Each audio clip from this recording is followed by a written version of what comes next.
Александар Јовановски е новиот прв човек на комунална хигиена Скопје. Градската власт го назначи нивниот инспектор од сектор за инспектората, претходно искуство имал и во секторот за локален економски развој, информираат од град Скопје. Александар има повеќе годишно искуство во приватниот сектор во трговија како раководител на организацијска единица со работа на ангажман во Здруженија за заштита на унапредување на животната средина, работел на еколошки и општествено одговорни проекти. Јовановски ќе придонесе во комунална хигиена Скопје за унапредување на стандардите на јавното предпријатие, модернизација на системите за управување со отпад и одржување на чиста, здрава и еколошки одговорна животна средина во градот Скопје.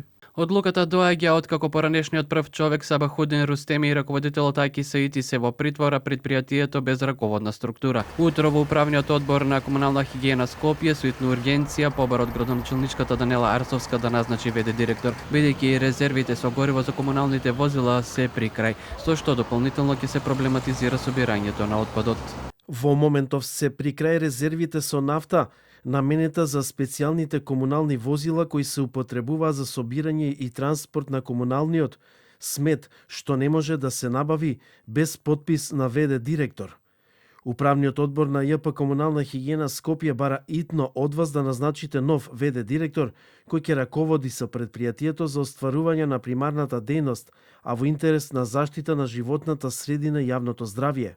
Притворените раководители Рустеми и Саити се сомничат за загрозување на животната средина и природата со отпад, а судијата на претходна постапка им одреди 30-дневен притвор. И додека едни контејнери се празни и чисти, други се преполни со мини депонии околу нив. И ја градат сликата на главниот град кој претендира да биде европска престолнина на културата.